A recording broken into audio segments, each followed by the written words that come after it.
because as I said, like at the start when I first started getting kind of like negative comments and almost abuse on a couple of those like first videos, I was like, geez, I can't hack this. Like I'm not. I didn't sign up for this, so I was like, I was going to pack it in early days, but no, I suppose I kind of came to terms with it, and it's not going to be everyone's cup of tea. Mm. And some people are just look for things to give out about, and that's something that I kind of just got into my head and approached it with that mindset. And it's been grand since I get a few negative comments here and there, but I batted them. Do you know what I mean? I get their IP address, and I hunt them down, and they don't say anything. Then I Yeah. take their laptop off them. Yeah, I mean that's always like a thing that I feel like people don't talk about enough. Where it's really, if somebody does come out the internet and slag you, mate, you're dead. I'm gonna find you, gonna find your family, and It's actually so easy to find these people as yeah. well. Oh Like God, you could Jesus. just IP address, okay, and then Nobody you turns drive off to their house. nobody turns off their snap maps these days. Silly, silly. No, it was just my friends on Snapchat. I could just find them on Snap Maps. It was just them who was giving the abuse. They're gone now.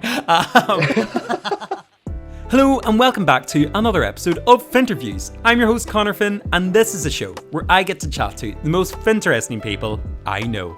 On the show this week, I was thrilled to be joined by the hilarious Ryan Carrick.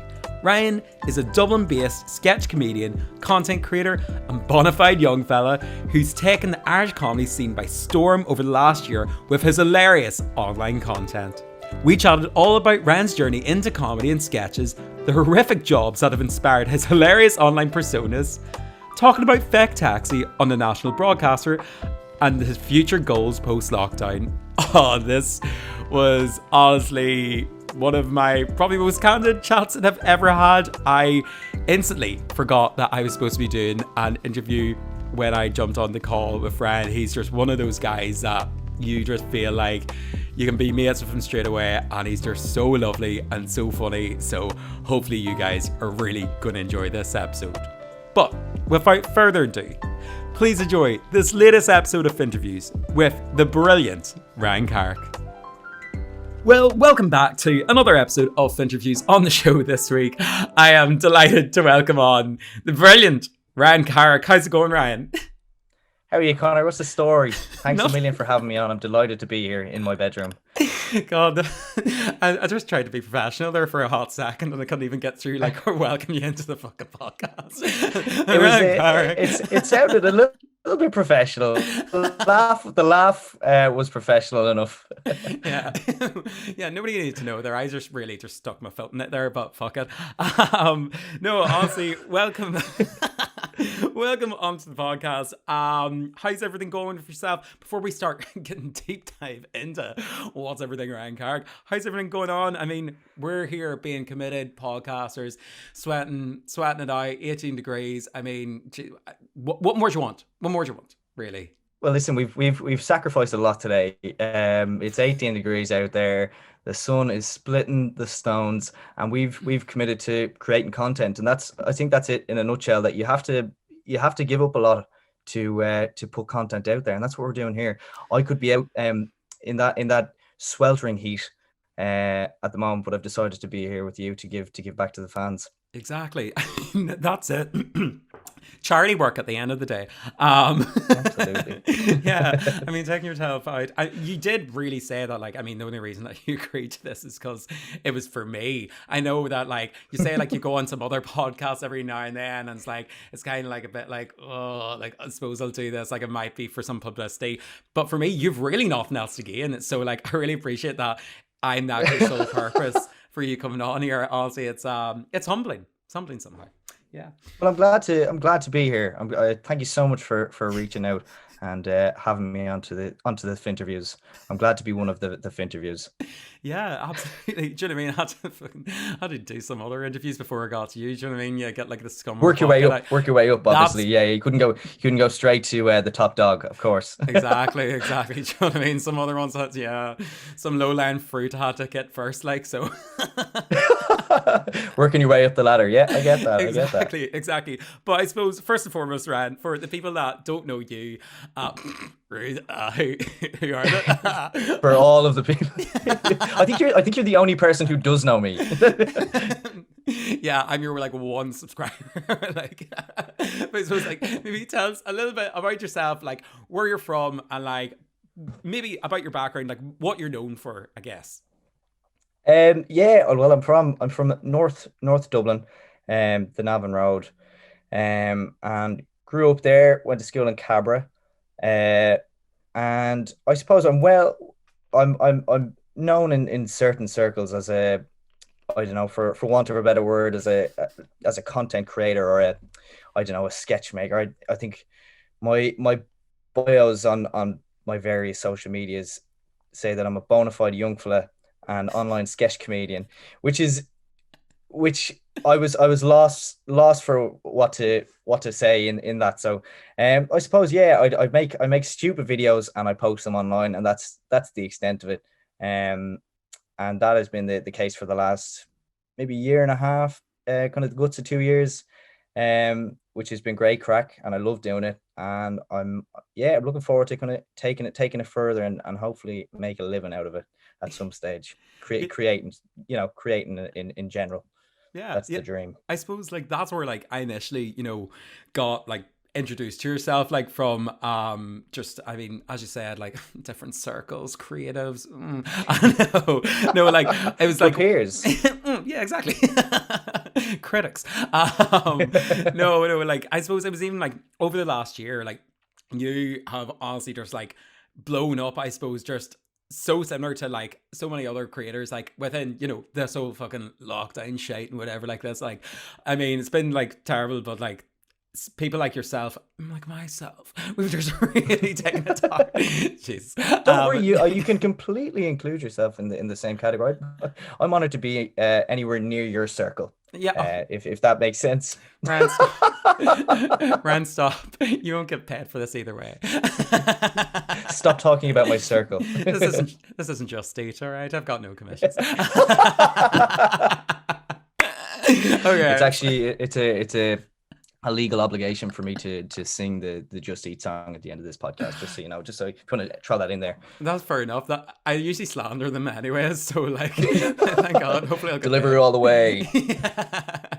But like, no, honestly, like over last year, obviously, you have like just been blowing up between. I got introduced to you from your TikToks. Like, I think that's one of your biggest ones, and then I suppose from there, like, I mean, as we mentioned, like even like you're getting brand deals with Just Eat, like even like artists reeling in the years. Like it seems like this whole like kind of last year, like you're saying you're kind of putting a bit blasé, be like, oh, I'm supposed to do some like creating stuff whatever like this, but like it seems it's been a thing that you've been doing last couple of years, and I suppose within the current climate, it's allowed itself to really like culminate and build up, and like I suppose it's something that you're like so well known for now, like but like I suppose before all of this, kind of happened, like before you got like to the point of like Finnterviews, do you know what I mean? Some top tier shit.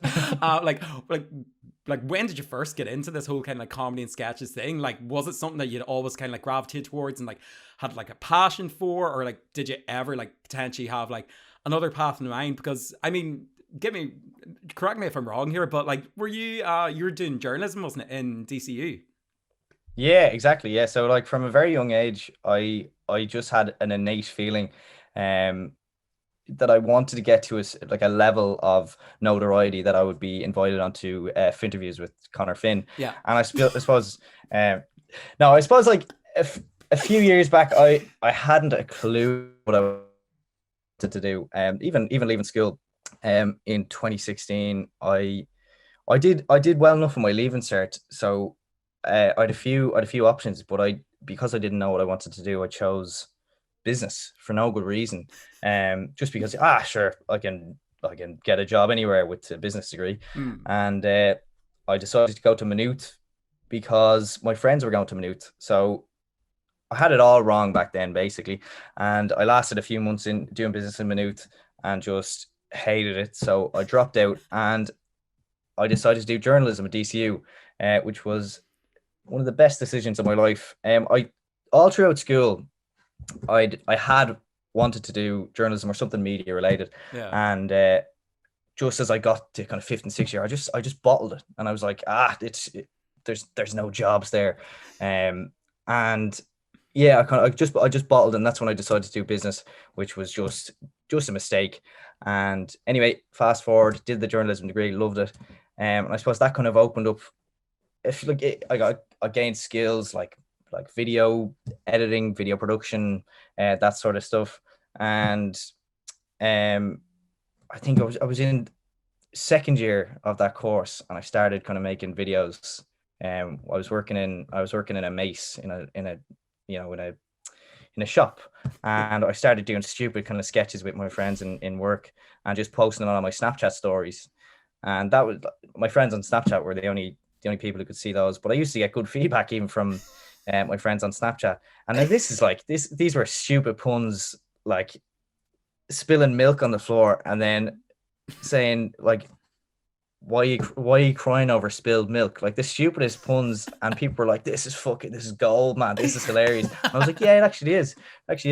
um Stuff like that. And then I think that's where the Joxy Turbo videos came from. Mm. But I think the first video that did well, that went somewhat viral, was me taking the piss out of lads who went to Belleville.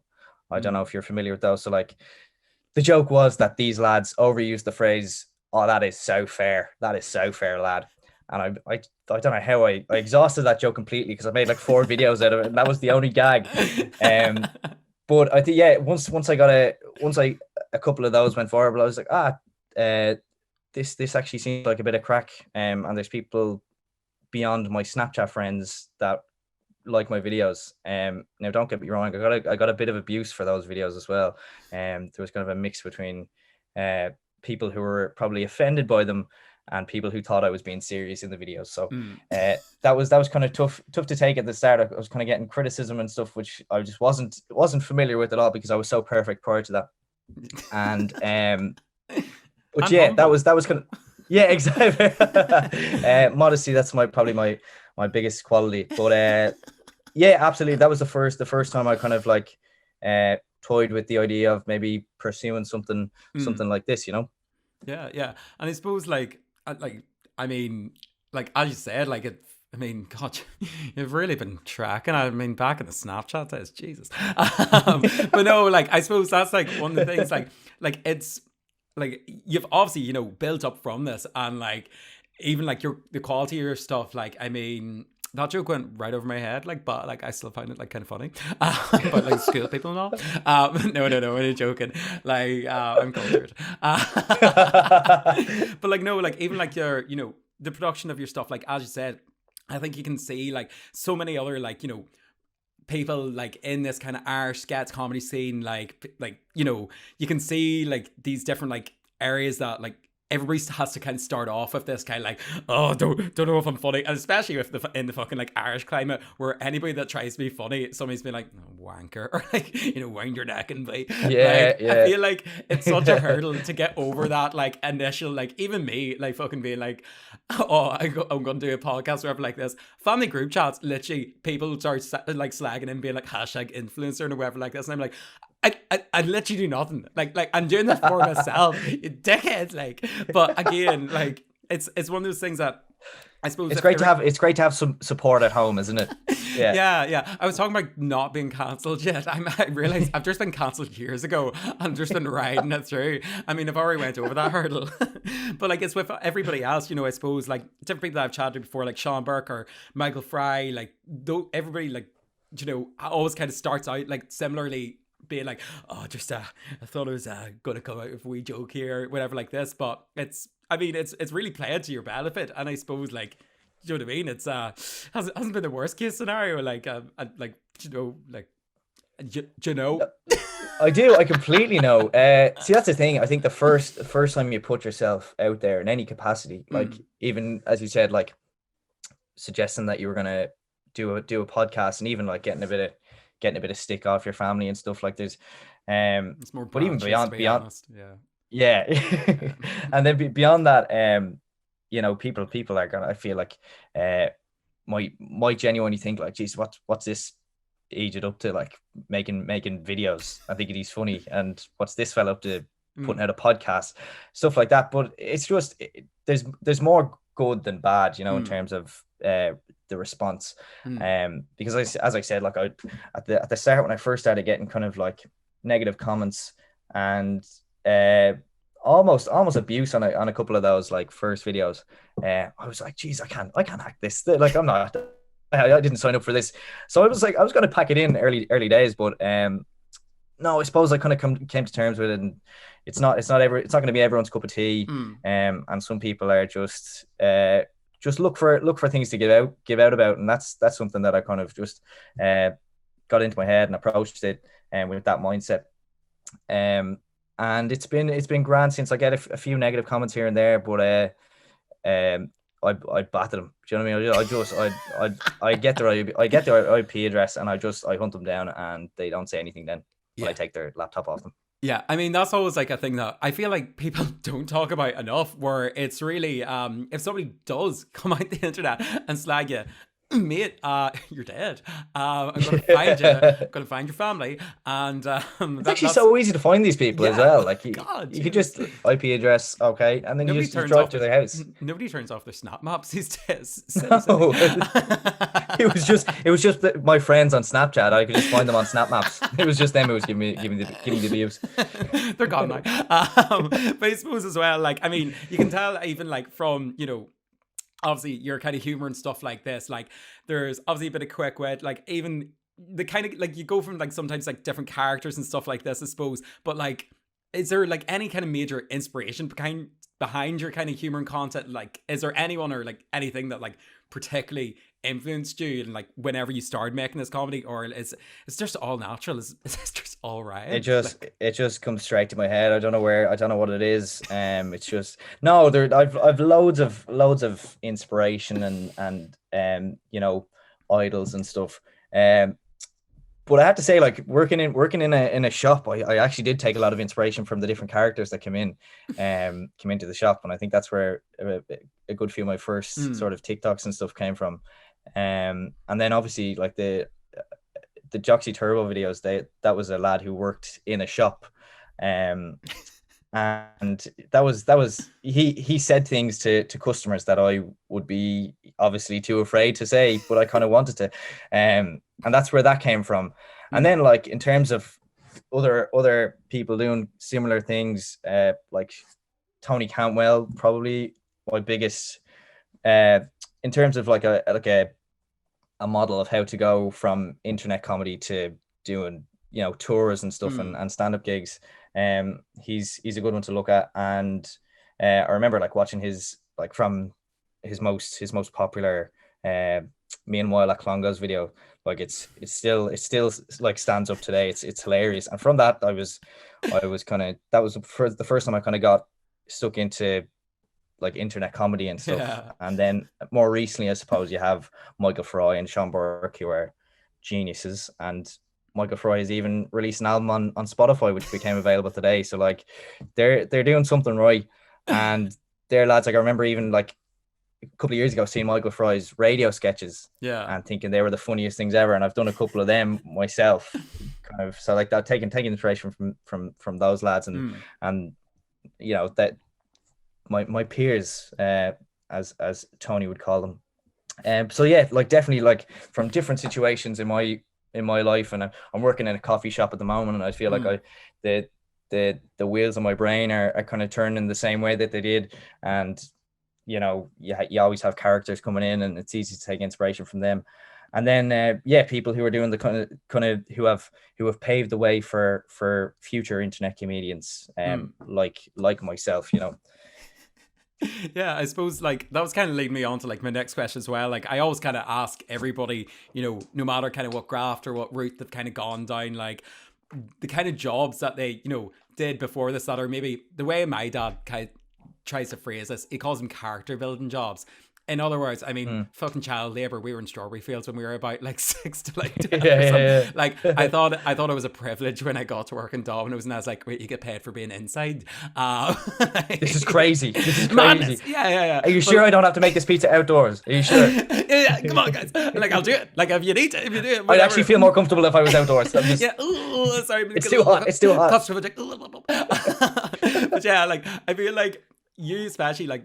Do you know what I mean? Obviously, you're saying there, you know, working in coffee shops and like working in like there's shops in general, like dealing with like the public. I feel like everybody in their life needs, or I feel like deserves, really is the key to word here, to work in the public sphere. Like, believe me, I was in like a cafe, restaurant, fucked all around there for about 3 years and stuff like that. Like, I mean, I feel like there's nothing else that like probably will fuel enough of like characters, comedy, like all the rest of it. Like even just the stories that you get out of it, you know, rather than working like, I mean, day to day, just like dealing with every kind of personality. Like I remember it was literally me and my last day. I thought I'd like actually cruise few, well, like last day of this one cafe that I was in for like 3 years, but I cruised through it and be like, you know what, actually, I got away if I like not getting like too bad of a thing. Nah, last day, that's when somebody decided to come in and tell me shove a table on my ass. So, Right. Okay. Yeah. I mean, Yeah. a final hurrah. Yeah. Hey, that's a nice goodbye, I think. Yeah. They Yeah, knew it was your yeah, last day, obviously. yeah. And do you know what?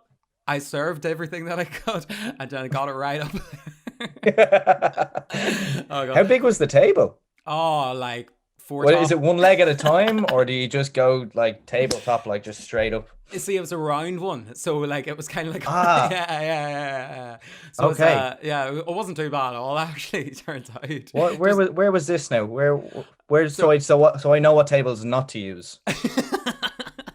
I'll send you a link And after this. Yeah. by that I mean I'm going to eat my dinner off the same table. No plate, please. No mate, no God. But I suppose like have you been like do you know what I mean? Like it sounds like this is like character building jobs like growing up, but like has this always kind of been your kind of scope, or you know where you've kind of things that have informed the person that you are today? Has it always kind of been within those kind of public spheres, and like I suppose, you know, as you said, from a shop, coffee shop, all the rest of it? Or I mean, have there been anything else like that's kind of led you into like these character building, you know, sketch providing moments? Yeah, well that's it. I feel like um if you haven't worked in retail or customer service, you haven't you're privileged, and you need to find a job in those areas so that Mm, you suffer enough for that sort of I character think I think that's development fair. and building. So yeah, I've worked in a couple of different kind of customer service jobs, as I mentioned, the shop and the coffee shop now. Now in fairness, people coming in to get their coffee tend to be in a good mood compared to people coming in to get bread or whatever. So the atmosphere is typically better in the place I am now. But It's a bread ones you need to look out for, I hear you. yeah, nut jobs, people who eat bread, psychopaths. Wholemeal motherfuckers these days. Jeez. Off the rails. But yeah, I think like that's where I kind of got a lot of my sketch material from. Was kind of just building on characters that like had come into the shop and stuff, Mm, and like sort of making them, just exaggerating them a little bit. mm. But in terms of suffering, I worked in a place. I went to Vancouver for the summer in 2019, and I was over there a few days, and I found a job in a restaurant. It was kind of like, I don't think we have an equivalent here. It's kind of like a high end Eddie Rockets maybe. It was kind of like it was a really nice diner, but it was quite a posh diner or something. Right. But it was so funny because the caliber of human compare between the kitchen staff and the waiting staff, uh, all of the waiting staff were like specimens. They were all model material, and like just absolutely gorgeous. While all the kitchen staff were little gremlins, me included. So I got the job as a cook. Now I'd never cooked in my life. I still Mm. can't cook a thing. But I remember going in and going, yeah, I'd like to apply for either a job as a waiter or Mm. even a cook. And they almost laughed when I suggested that they'd give me a job as a waiter. But anyway, this place is really fast paced and like unbelievably stressful. So I was working on this big huge pizza oven. I don't understand why they trusted me with it, but I was working on this pizza oven, and they didn't give us breaks either. So we were working 10-hour shifts, and we were just Jesus. expected to work through without any breaks. So what we do, they had these, like, they sold these little pizzas, these tiny little pizzas at happy hour. Happy hour is a big thing over there, and I remember, like, when we get hungry, we'd burn these pizzas by mistake, just so we could go, oh, we can't sell that, and we'd Yeah. run into the toilet and shovel the little slice of pizza into our mouth. It was so grim. It was so grim, but they were so good. And there were like mice running over your feet in the toilets. It was disgusting. And we were there like, Man. oh my God, this pizza is so delicious. And that was probably the most grim situation I'd ever been, force feeding myself tiny pizzas in a toilet in Vancouver. But it's all been downhill from then, actually. It's only gotten worse.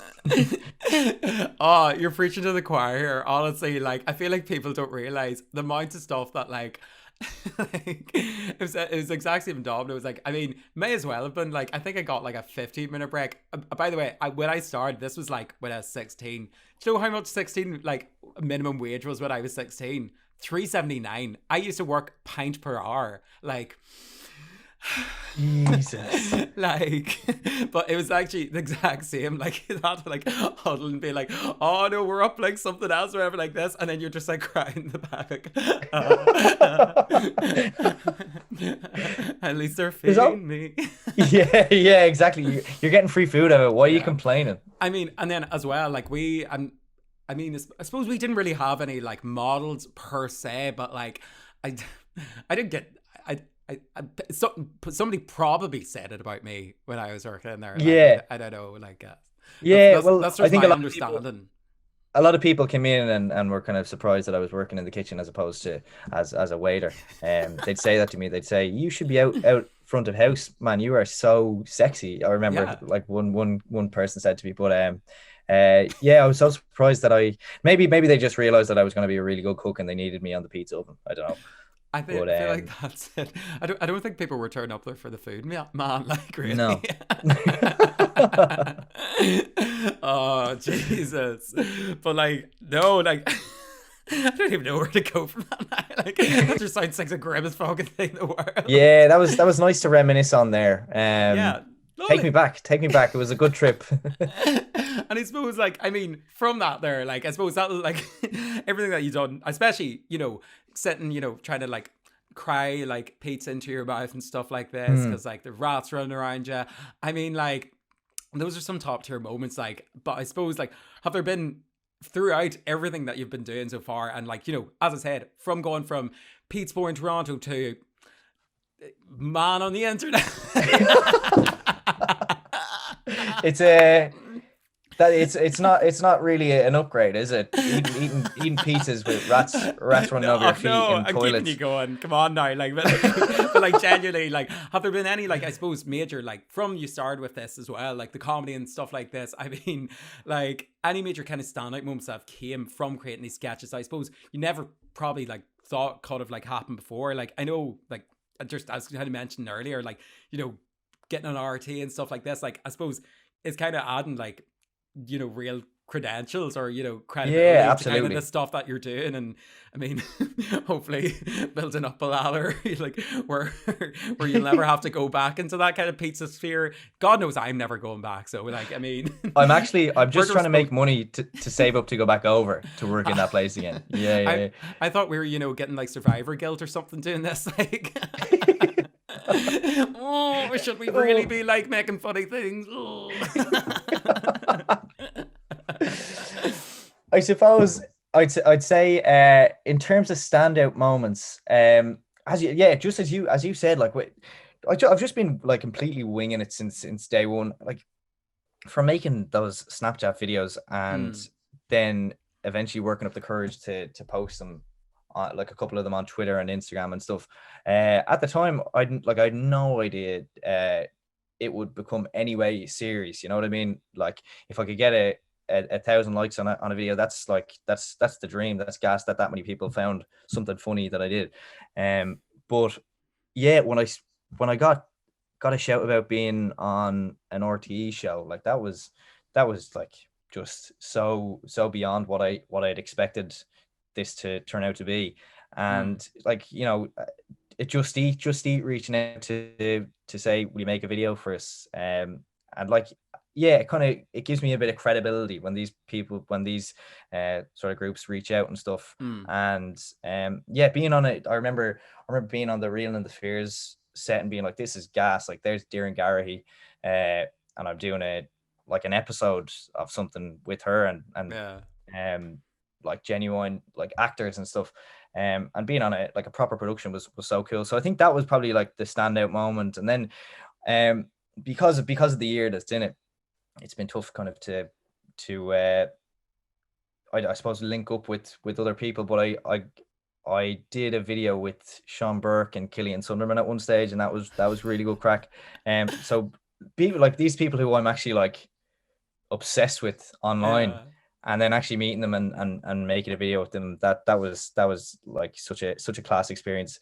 So yeah, I'm just so shocked that me making a few videos online kind of, I suppose, snowballed into that, Yeah, and I suppose like as well, who would ever thought they were gonna be on interviews?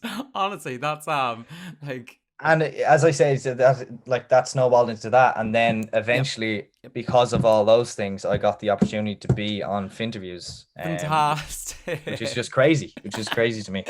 Who knew when I was No, putting up with those Snapchat stories that I'd be here today? I just can't. exactly. That's what all my guests say. Right? I know. I don't even mention it anymore. They just say it out their own cause. That was actually funny. You mentioned like I remember when I actually seen that video.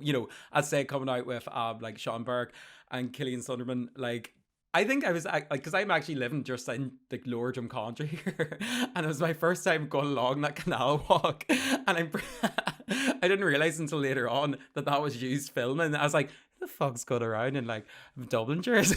Well, you actually spotted it. Yeah, yeah, and it wasn't That's too long. gas, yeah. It was like only a couple of weeks, I think, after that I'd like actually chat to Sean or something like this. I remember like walking away, and I think I seen it on somebody's like Instagram stories or something like this. But like that's what just recently I was just kind of like, oh, geez, there's actually people around here. But I think it's like one of those things that you kind of said, like it's you just don't realize that like these other people exist in real life. What Yeah, am it I was. talking about? No, I Of course, completely. people That exist makes a in lot of real sense life. to me, because it was completely like surreal when I saw them in real life, because I'd been like following them for like 2 years prior to that. And then when you see these internet beings in Yeah. real life, it's kind of These your brain ethereal kind of beings. glitches. Yeah. Are these holograms? Because you've only seen them, and they've only been that size before, and now they're life size. Yeah. So And it's it's a weird experience. yeah, it's a whole lot like harder to give someone grief as well when you're actually face to face. Like it's kind of weird. It's like I'm so used to there's trolling so many people online giving them Yeah. views, and then when you see them in real life, it's like, oh, you're like actually a real person. Ah! you could Like, you could actually hurt me here, because I'm such a keyboard gangster. I'm such a keyboard warrior, and I just give so much abuse out online. But then when I see people in real life, I just shit the bags, and I just break down and cry, actually. So yeah, that's me. well, thank you so much for coming on to No, but I suppose you kind of touched on it earlier a wee bit as well, and I don't want to spend too much time on it, but like I suppose from these kind of huge like things, as you said, that like you're don't really expect to happen, but like for the fact that the cause that like you're doing so well with these videos and like the sketch and stuff that like deservedly you're getting more time, and like you're being able to collab with other people like other creatives like have there been any major like horror stories? Like I know you were touching upon there, like you're getting like some grief from people online, whatever, like this, but like in grand scheme of things, like realistically, you could be working a fucking pizza place, crying in the back corner, like no, That's like the have there dream, been man. any? Could there be like has there been any kind of things that I suppose have came from this where you went like, oh, didn't really like? I mean, have you been approached by anybody like? I mean, to do anything in particular, you're like, it's not really what I started the sketches to do, like.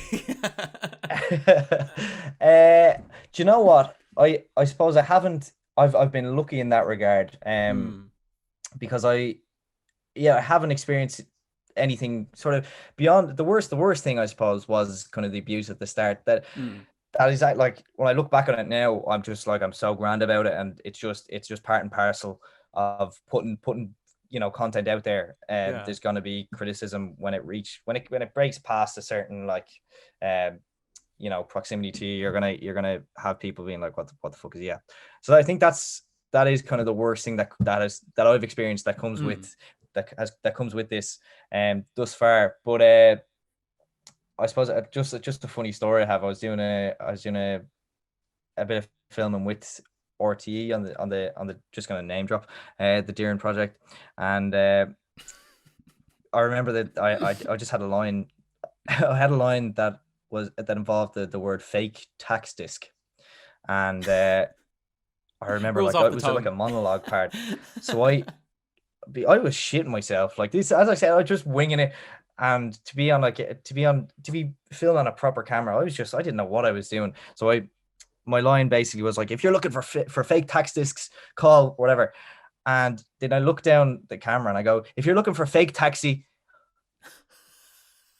and I don't know, are you familiar with Fake Taxi? Fake Taxi is a porn series. Not that I know, people told me that. I don't know anything about that. So I'd like to see the bloopers for the Deering Project when it released, and you hear me promoting Fake Taxi. Um Do you know what? I say just double down on that shit. Really, like if it's gonna be yeah, if yeah. it's gonna be in the video, man, may as well get some fucking sponsorship. Like, Exactly, fake yeah. taxi come to town near you. Lads, I think we should change it to Fake Taxi. It's a lot funnier, actually. And I have a brand deal with them, so can we squeeze that in? So, I know you guys are like commissioning this or whatever, blah blah blah. But like, I think we've got a real market. Do you know what I mean? I think Yeah, like yeah, a yeah. really It's pretty tough. niche. It's pretty niche. I understand that, but they'll pay top dollar. They'll pay top dollar. Worth it. And the benefits, my God, you wouldn't believe. Free taxis, yeah, around London now, mind you. And you do have to have sex with the driver. But listen, You're like, honestly, but at least I'm getting paid for the first time. Do you know what I mean? yeah, that's why I pay. That's why I pay for my taxis anyway. So Yeah. I suppose, like, I mean, from this, like, and from promoting fake taxi and everything else, like, oh, like, what I suppose, like, does the future hold for yourself, Ryan? Like, are there any like big goals that like you really want to achieve that like that you maybe haven't yet, or like any big like bucket list things that you're really itching to get out of the way, like? yeah, well, obviously, I don't know if you heard, but COVID hit last year, and I feel like that put a lot of things on hold. And I'd like to think now, in fairness, for internet sort of sketch makers or whatever, I think it's been Mm. actually quite beneficial because people are relying on their Twitter timeline for comedy and stuff like that. So I think in some ways it has been beneficial, but I'd like to think now it's obviously incredibly easy for me to say this, but I'd like to think I would have done some sort of show at this stage. So basically, in the future when things open up, I'd love to do some stand-up gig, and I think that's probably my main goal for this year if it's possible, and then just keep ticking away with the videos, and then somewhere down the line I'd love to do some writing and write a comedy series. That's the dream. That's the pipe dream there. Get a Yeah. get a series on the TV or streaming services, whatever they use in 10 years time. And if all of that doesn't happen, what next, Ryan? So there's this restaurant in Vancouver, I and was they do just happy hour about to they say. happy hour pizzas, and I would like to eat loads of those in the toilet while mice and rats run over my feet. I think that sounds like a plan.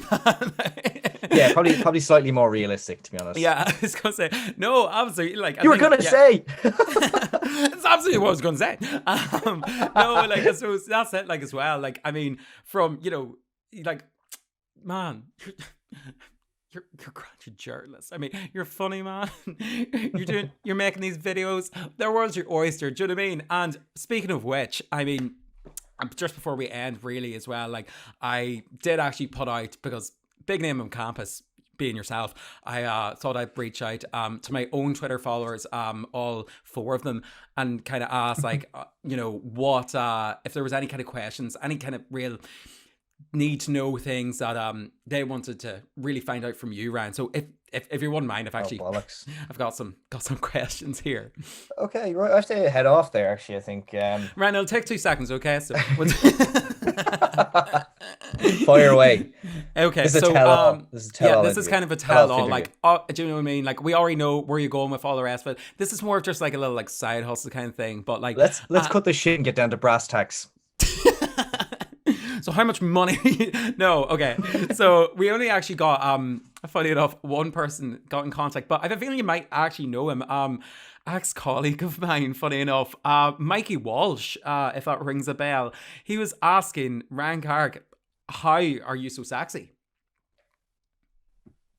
That's the question.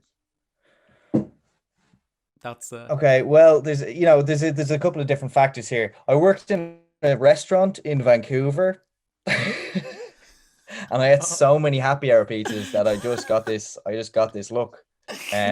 through You have to eat them really fast. And, yeah. Just inhale it.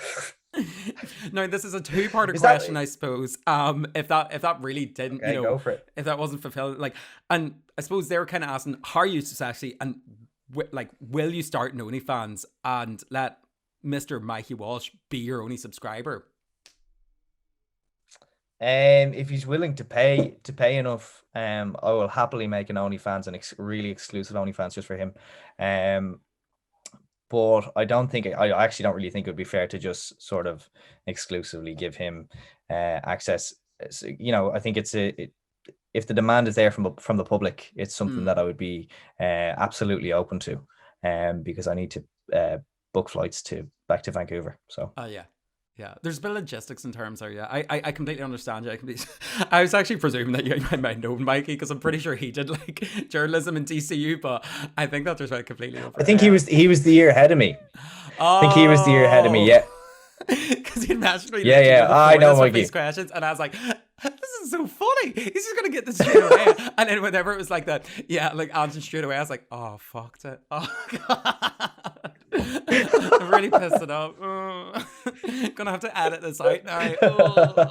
Yeah, just cut it. Just cut it from like maybe after the first 5 minutes. The first 5 minutes was okay, and then it kind of just downhill from there. Absolutely. Well, I mean, unfortunately, that's all the questions that I have prepared. I'm so sorry. Okay, well, time to get on to my questions. Okay. How big? The table. Okay, 6-inch. That's such a tiny table. Honestly. What is it? What is this? A table for ants? Man, it was my first time. Okay. No, Ryan, honestly, I'm aware again that I am increasingly, we're sweating it out here, really. It is starting to hit home how fucking warm it is today, and I appreciate that I have just been chatting utter shite to you for the best part of an hour, so I really appreciate you actually coming on to the podcast, and you know what, giving us a bit of time, give us a bit of laughs, and thanks so much for coming on. For the people, the rare occasion that somebody finds you coming through me, it's laughable. I'm gonna find myself. I'm gonna listen back to your podcast, and I'll find myself. Yeah, I was gonna say. You want my handles? You want my bloody handles? Yeah. Please. How do people find out what's everything Ryan Carrick did? So you can find me at the Ryan Carrick on Instagram, Twitter, and TikTok. Because I am the Ryan Carrick. Well, actually, the reason I am the Ryan Carrick is because Ryan Carrick was already taken, and I think it was taken by an ex-FBI agent or something. So that's pretty cool. So he deserves it. So yeah, the Ryan Carrick on the various socials, and that's where you'll find me.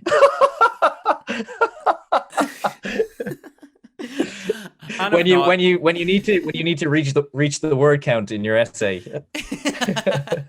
That's my no, honestly, Ryan, thanks so much for coming on to the podcast today, and thanks I can't for having me.